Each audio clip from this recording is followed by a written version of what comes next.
à toutes et à tous et bienvenue dans le live du Forum des projets urbains, qu'on va commencer par cette table ronde sur le sujet de la rénovation énergétique des logements. Et pour parler de ce sujet, j'ai le plaisir d'accueillir en plateau Hélène Denise. Bonjour Hélène, Bonjour. vous êtes chargée de plaidoyer à la Fondation Abbé Pierre. J'ai aussi le plaisir d'accueillir toujours en plateau Vera Lizarza-Buru. Bonjour Vera. Bonjour. Vous êtes directrice du programme Action Cœur de Ville chez Action Logement Service. Et j'ai aussi le plaisir d'accueillir cette fois en duplex Philippe Pelletier. Bonjour Philippe. Bonjour. Et vous êtes président du plan bâtiment durable. Alors la Convention citoyenne pour le climat a proposé la rénovation globale de tous les bâtiments français d'ici 2040. La rénovation des logements, la rénovation énergétique des logements, c'est un sujet d'actualité. C'est aussi un sujet d'actualité parce que le plan de relance est venu injecter environ 7 milliards dans la rénovation énergétique des bâtiments, dont 2 milliards fléchés pour rénover le parc privé, 2 milliards qui ont été concentrés sur l'élargissement de MaPrimeRénov' à tous les ménages. Ma première question, et je vais la poser à tout le monde, elle est simple. Est-ce qu'on va dans le bon sens? Est-ce que les dernières mesures qui ont été annoncées, elles peuvent permettre d'atteindre ces objectifs? Je vais commencer par vous, Philippe Pelletier. Est-ce qu'on va dans le bon sens?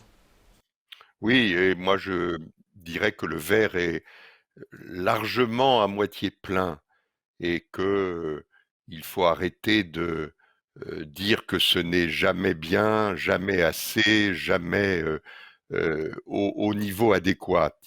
Qu'est-ce qui se passe aujourd'hui? Euh, pour l'observateur que je suis du sujet depuis une dizaine d'années, je sens l'élan que j'ai vécu avec Jean-Louis Borloo au lendemain du Grenelle de l'environnement.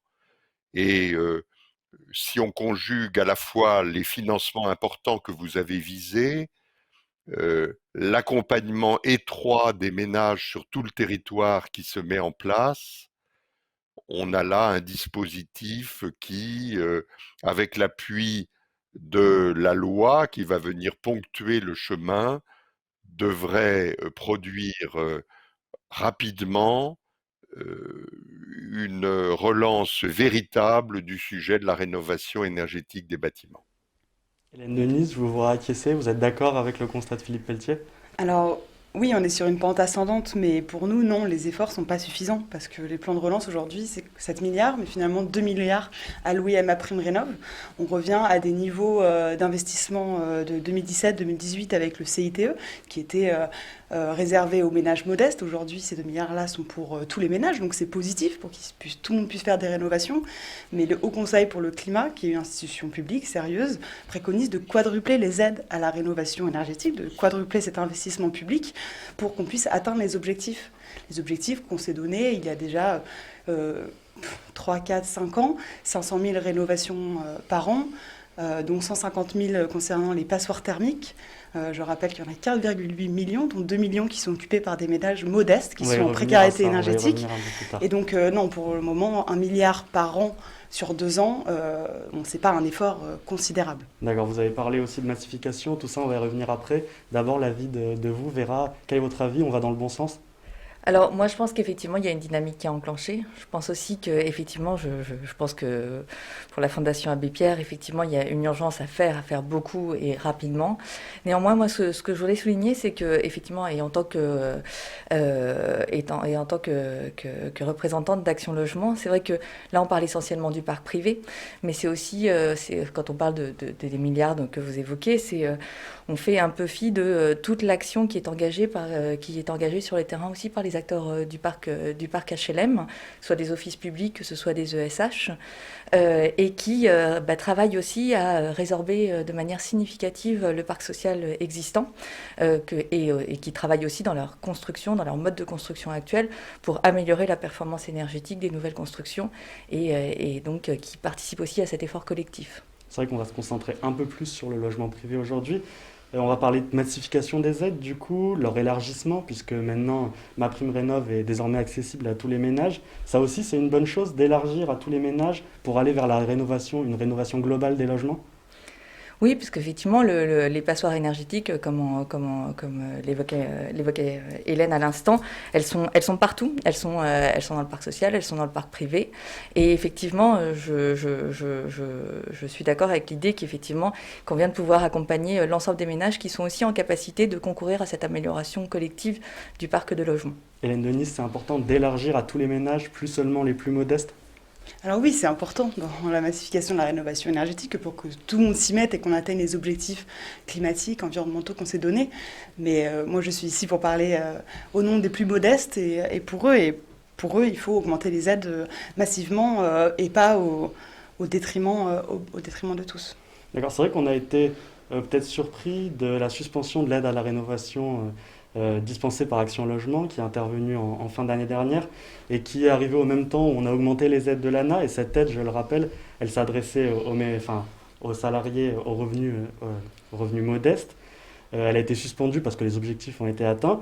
Est-ce que, en voulant élargir à tout le monde, on ne fait pas naître un déficit d'accompagnement des plus pauvres?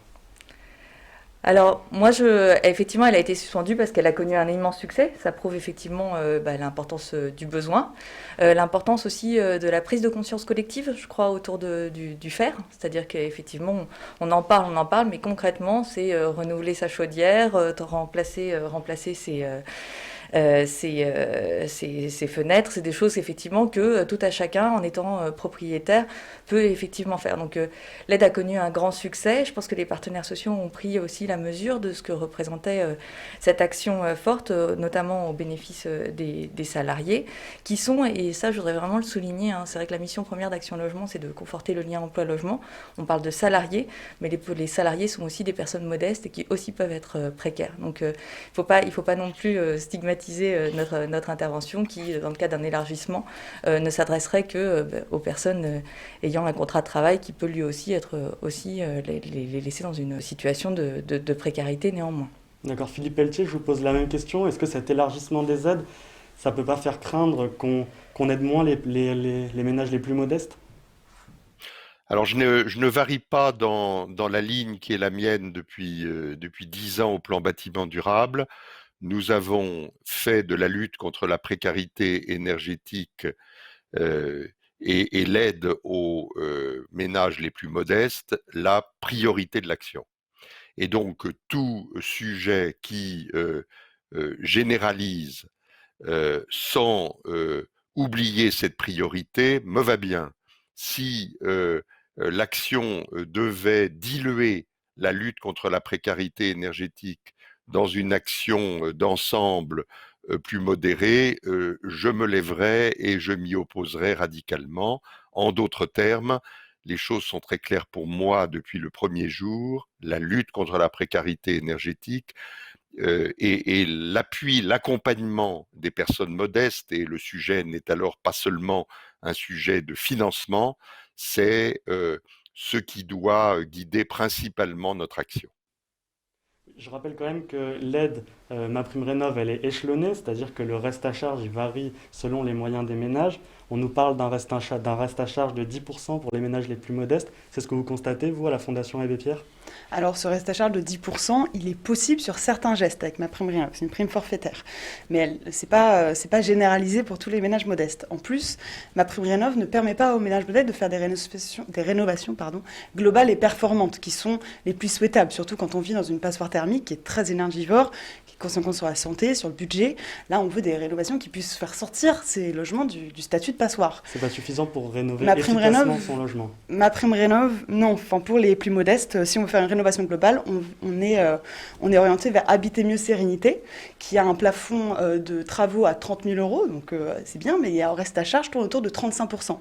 Et nous, sur lequel on est vigilant, c'est que 35% pour un ménage modeste qui est au SMIC, qui est au RSA, ça veut dire des restes à charge de 2 000, 5 000, 11 000 euros, et c'est rédhibitoire. C'est pas du tout suffisant, et ça ne permet pas à ces ménages donc de faire des rénovations performantes qui sont les plus souhaitables.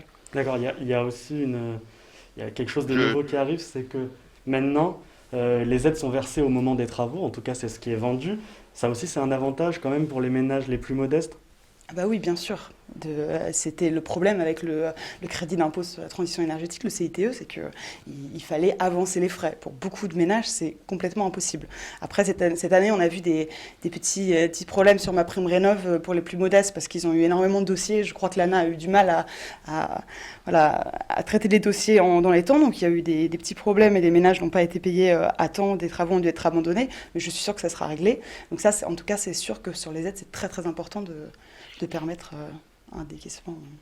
Philippe Pelletier, Je est-ce suis que je suis en phase avec ce que vient de dire Hélène, et je crois que le chemin qu'on devrait tous emprunter, c'est d'aller vers une prise en charge à 100% de la rénovation globale des logements des personnes très modestes.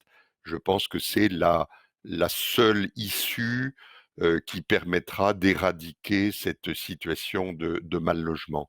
Donc oui, je suis favorable de cela. Je vous ai dit que c'était une priorité et il faut que cette priorité, on aille au bout de l'exercice en allant jusqu'à un financement quasi total.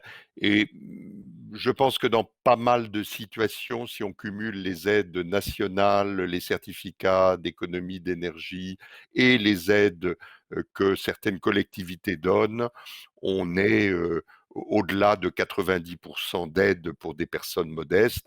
C'est pas 100%, mais on s'en approche et c'est l'exercice qu'il faut qu'on mène ensemble. Hélène Denis, c'est ce pourquoi vous plaidez aussi à la Fondation Abbé Pierre, le zéro reste à charge pour les Ah ménages oui, les plus modestes? absolument, absolument. Je suis complètement en phase avec Philippe. C'est la seule solution, c'est un 0% de reste à charge, ou au minimum en tout cas. Et Philippe a raison, il y a des territoires sur lesquels il y a des aides locales, des CE qui sont bien adaptés pour avoir un reste à charge minimum, mais malheureusement, c'est pas le cas sur tous les territoires. À la Fondation Abbé Pierre, on a une subvention à un programme qui s'appelle SOS Taudis et qui vient aider les ménages en difficulté à combler leur plan financier pour rénover leurs logements qui sont parfois très très très dégradés, donc des rénovations énergétiques qui vont parfois jusqu'à 70 000 euros.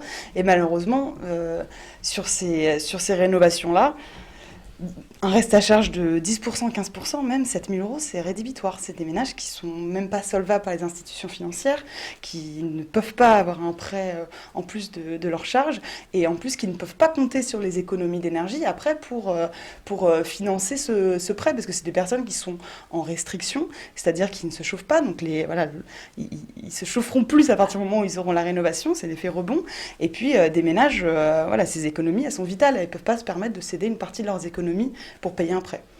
On va se concentrer un peu sur les passoires thermiques. Philippe Pelletier, vous aviez confié il y a 2 ans une réflexion collective sur la rénovation énergétique du parc locatif privé à l'Union nationale des propriétaires immobiliers et à Solidaire pour l'habitat.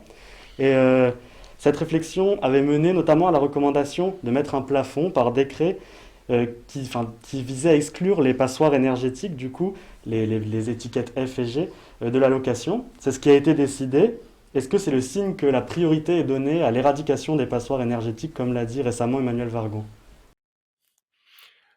Alors, la réponse est oui, selon une progressivité, mais dans le parc locatif privé seulement. Donc, en d'autres termes, le chemin est bon, mais il n'est pas un chemin général puisqu'il s'attaque au sujet qui probablement est le plus urgent, c'est faire en sorte que des locataires ne vivent pas dans des logements pas isolés, dans lequel le niveau de charge de chauffage qu'ils supportent est insupportable. Donc à la fois une situation de mal-être et un coût excessif dans leur situation locative. Donc c'est cela qu'il faut éradiquer et on a un certain nombre de dispositifs qui les uns et les autres se complètent. Le point de départ, qui est une demande que j'avais faite dans un rapport que j'avais co-construit avec la Fondation Abbé Pierre en 2009, la lutte contre la précarité énergétique, nous avions eu l'outrecuidance de demander que dans les critères de la décence d'un logement, ce qui détermine la possibilité de le louer, on insère un critère de performance énergétique. Et ce faisant, tout naturellement, on bousculait les choses puisque tout ministre du logement n'a qu'une seule envie, c'est de voir le parc locatif privé rester nombreux, même s'il est d'une qualité qui n'est pas à la bonne hauteur. Et donc, on s'est heurté à une difficulté qui est de faire vivre cette définition de la décence. Il y a eu, pendant toute une période, les administrations successives se sont renvoyé la patate chaude. Un décret a accouché d'une demi-souris en disant que l'indécence énergétique, c'était de ne pas avoir de porte et de fenêtre. Ça revenait à peu près à ça. Donc c'était la négation de ce qu'on recherchait, c'est-à-dire un outil de pédagogie qui conduise à transformer les logements. Et puis, il a fallu attendre que la loi Elan remette le sujet sur la table et qu'on ait un décret dont la première version est une version qu'on va qualifier de timide, puisqu'elle conduit à dire simplement que en 2023, moins d'une centaine de milliers de logements locatifs seront sortis du parc locatif s'ils restent dans leur état. Donc c'est insuffisant, mais il faut absolument comprendre que c'est un chemin et que ce chemin, il est intéressant puisqu'il va dans un temps assez court, 2028 selon la loi énergie-climat, jusqu'à l'impossibilité de louer des logements qui seraient énergivores, c'est-à-dire classés au DPE, F ou G. Donc, en clair, on a une toute petite dizaine d'années pour trouver les solutions de façon que les bailleurs privés, qui ne sont pas des gens très riches, trouvent les moyens et comprennent l'intérêt de rénover puissamment les logements qu'ils mettent sur le marché locatif. Donc, on n'a pas de temps à perdre, c'est une action qui nous mobilise, sur lequel, dans le rapport que vous évoquez, on a fait quelques propositions. Il y en a une première qui vient d'être retenue par le gouvernement, c'est l'accès à MaPrimeRénov' ouvert aux bailleurs, mais cela ne suffit pas et on aura l'occasion sans doute d'évoquer le programme Action Cœur de Ville. Il constitue un cadre auquel je mets beaucoup d'espoir pour doper l'action sur le parc locatif privé. On va revenir un peu plus tard au programme Action Cœur de Ville. Hélène Denise, vous l'avez dit tout à l'heure, sur les 4,8 millions de passoires thermiques, 2 millions sont occupés par des ménages modestes. La priorité, c'est de s'occuper des passoires thermiques. Est-ce qu'au sein de cette priorité, il faut s'occuper d'abord de celles occupées par les ménages modestes? Alors oui, les 4,8 millions de passoires, 2 millions occupés par des ménages modestes, oui bien sûr, parce que c'est déjà ces personnes-là qui sont le plus heurtées par la condition de leur logement, c'est-à-dire que ça a des conséquences, comme l'a dit Philippe, sur le budget qui sont très graves, des effets dramatiques sur leur santé également. La Fondation Abbé Pierre a fait un rapport assez récent sur les conséquences sanitaires des logements indécents, donc des passoires thermiques. Et en plus, c'est des logements très énergivores, très polluants. Donc bien sûr, c'est une priorité. C'est la priorité. Vera Lizard-Zaburu, c'est la priorité, les passoires énergétiques? Oui, en effet. Enfin, on le voit bien. Aujourd'hui, on sait de quoi est composé le parc, que ce soit le parc privé ou le parc locatif social, au sein du groupe Action Logement, qui représente au travers de ses participations à différentes entreprises sociales pour l'habitat, plus d'une cinquantaine, et qui gère 1 million de logements. Effectivement, l'objectif, c'est bien d'éradiquer à horizon 2022-2023 l'ensemble des étiquettes F et G du parc. Il y a une prise de conscience, je pense, massive sur ce registre-là. Mais je voudrais élargir un peu le sujet, c'est que effectivement, on parle de précarité énergétique et ça me semble effectivement essentiel, la porte d'entrée, mais je pense que de manière générale, je pense aussi qu'au sein pour les acteurs de la construction, il apparaît de manière de plus en plus évidente que traiter la qualité du logement, c'est effectivement travailler sur la performance énergétique du bâti, parce que vous l'avez dit, effectivement, ça a un impact fort sur les charges payées par les locataires et donc sur leur pouvoir d'achat. Mais de manière générale, effectivement, il convient aussi de s'intéresser plus globalement, avec l'urgence climatique, à tout ce qui constitue aussi la qualité d'un logement, que ce soit la qualité de l'air, le confort d'été. On voit bien qu'effectivement, il y a certains logements sur certains territoires qui, avec la crise avec le changement climatique, vont effectivement être invivables à certaines périodes de l'année. Donc je pense qu'il y a effectivement la prise en compte, et il était temps, de la problématique de la performance énergétique, mais vue de manière encore plus large, je pense, sur toute la conception même du logement. Pour vous donner juste un petit exemple, c'est que effectivement, parfois, quand on traite la performance énergétique, quand on isole un bâti dans le logement social, on peut se retrouver avec des désordres autres, notamment phoniques. C'est-à-dire effectivement avec des effets désastreux pour la vie des locataires. Et c'est des problématiques qu'on ne maîtrisait pas à une époque, effectivement, parce qu'on était sur l'objectif d'isolation impérative des logements. Mais aujourd'hui, je pense qu'on est vraiment sur cette conception générale de la qualité dans le logement, tout point de vue. D'accord. Je reviens juste un petit peu en arrière sur les passoires énergétiques. Aujourd'hui, la rénovation par geste, elle est privilégiée. Est-ce qu'il ne faudrait pas s'ancrer dans une démarche de rénovation globale pour permettre vraiment un saut de classe de ces passoires énergétiques? Oui, on l'a dit, c'est vrai qu'aujourd'hui les aides sont encore trop orientées vers des rénovations par geste qui sont pas performantes, qui ne permettent pas une vraie économie d'énergie, qui ne permettent pas de vraies économies sur la facture. Donc il faut absolument aller vers ça, notamment en abondant le programme Habiter mieux sérénité qui prévoit des rénovations globales avec un accompagnement pour les ménages, parce qu'il faut savoir que l'accompagnement c'est également très important, c'est vraiment la clé de réussite pour toutes les rénovations. Vous avez dû vous en rendre compte en étudiant un petit peu le sujet. La complexité des aides, c'est vraiment kafkaïen. Donc pour un ménage qui n'y connaît rien, c'est très très compliqué d'y voir clair, de voir à quoi ils ont droit, entre les aides nationales, les aides locales, les certificats d'économie d'énergie, les aides associatives comme la nôtre. Donc c'est vraiment très important de voir clair là-dedans, mais aussi dans tous les aspects techniques de la rénovation. Il faut vraiment un accompagnement du début, donc au montage de dossier, jusqu'à la réception des travaux. Et bien sûr aller vers des rénovations qui sont globales, performantes. Aujourd'hui, seulement 19% des rénovations concernent des passoires thermiques et seulement 5% des rénovations permettent un vrai impact énergétique sur le logement. D'accord, on va se concentrer un peu plus sur le programme Action Cœur de Ville, puisque ça a été demandé par Philippe Pelletier. On sait que les communes qui sont concernées par le programme Action Cœur de Ville, même si on ne va pas généraliser, elles connaissent souvent une dégradation du bâti dans leur centre-ville. J'imagine que des passoires énergétiques, on en trouve dans ces communes. Rénover ces logements et rénover énergétiquement ces logements, ça participe à redynamiser les cœurs de ville. Oui, parfaitement. En fait, le pari d'Action Cœur de Ville, c'est effectivement d'aider les collectivités, en tout cas pour le volet logement qui est porté par Action Logement, c'est vraiment de conforter l'attractivité résidentielle de ces communes pour faire venir de nouveaux locataires, redynamiser les commerces et retrouver effectivement une fonction de centralité pour ces villes moyennes qui sont essentielles au maillage national.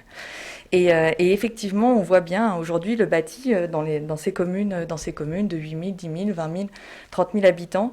Elles se sont vidées de leurs habitants.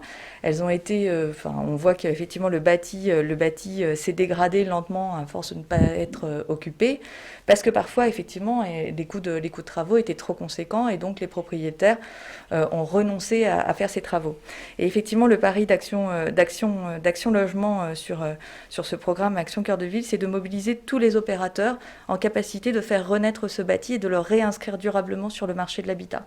Donc effectivement, comme vous le savez, on finance de manière historique les bailleurs sociaux, les organismes de logement social. Mais dans le cadre de ce programme, en fait, le pari qui a été fait, c'est aussi de pouvoir accompagner des opérateurs du parc privé, que ce soit des particuliers, des SCI familiales, des SCI professionnels, des SCPI, enfin tous les opérateurs qui sont en capacité effectivement de se mobiliser pour le devenir de ces centralités. Et donc, on est aujourd'hui à 2 ans et demi après le lancement du programme.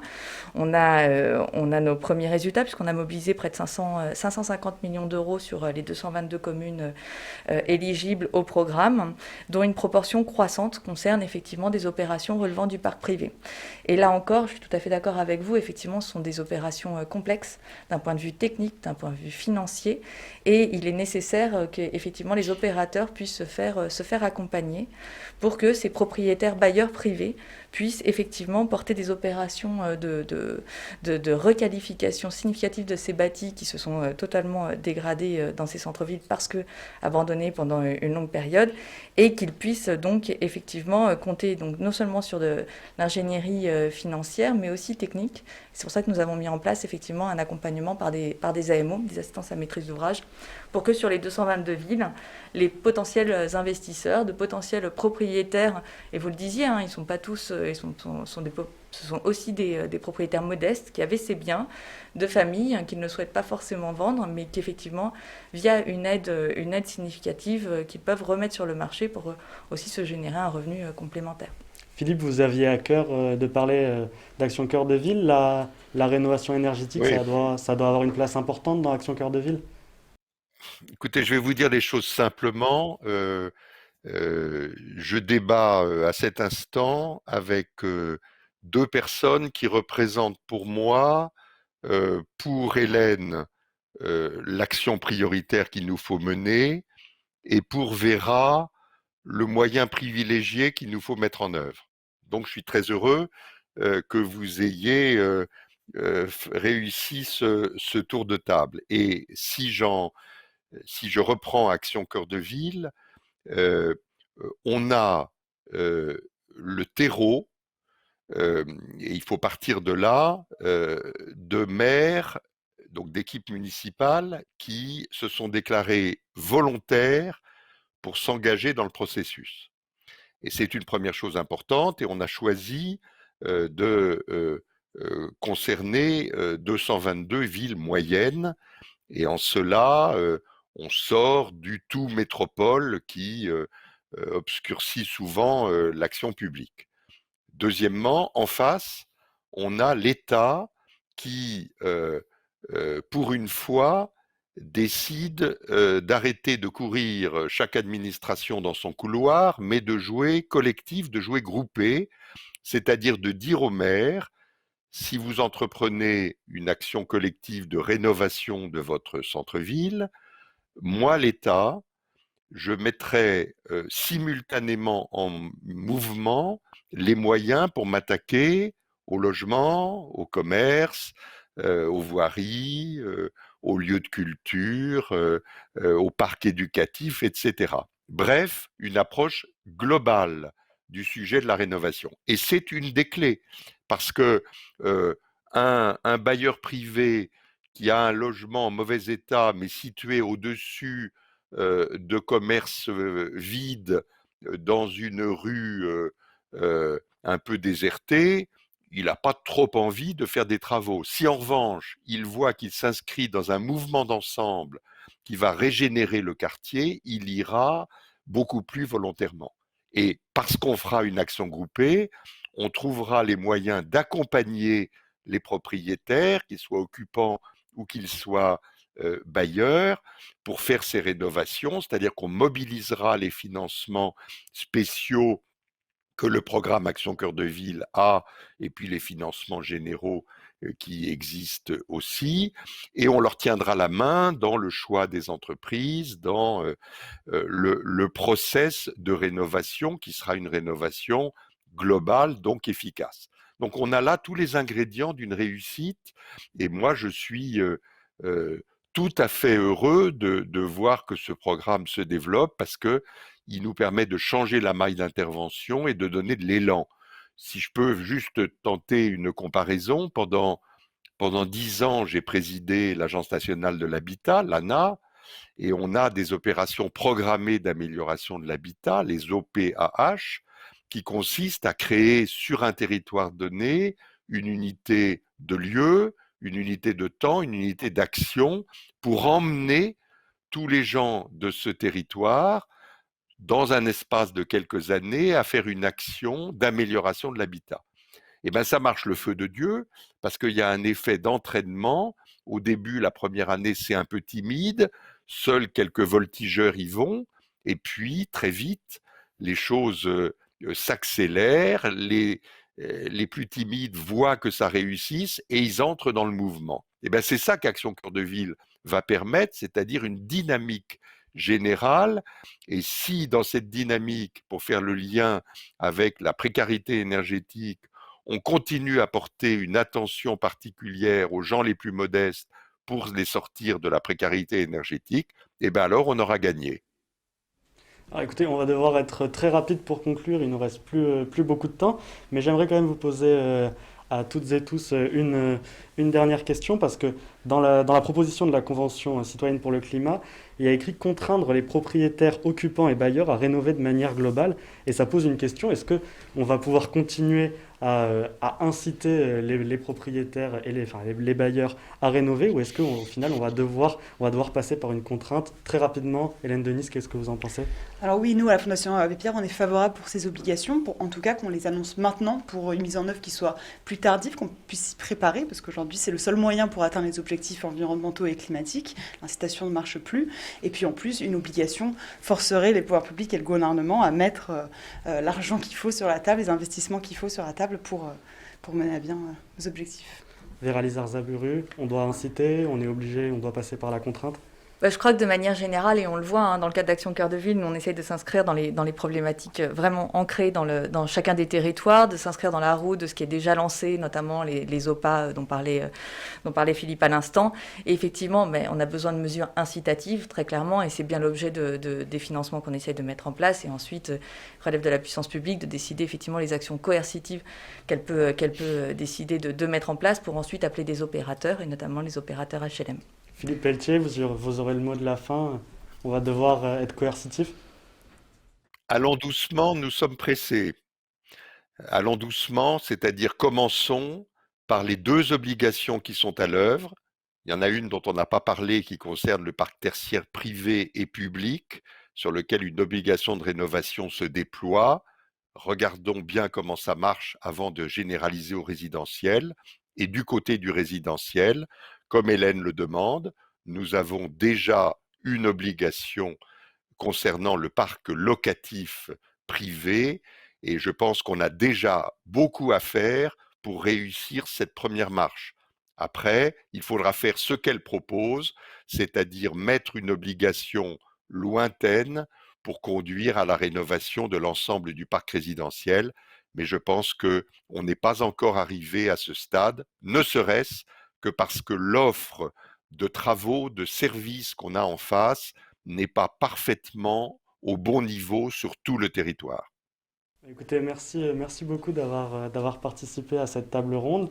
On va continuer à parler de rénovation énergétique. On va accueillir Alexandre Durand, qui est directeur adjoint de Citémétrie, et qui va nous expliquer un peu quel est le rôle d'un assistant à maîtrise d'ouvrage pour œuvrer pour la rénovation énergétique. Restez avec nous, on reçoit Alexandre Durand tout de suite.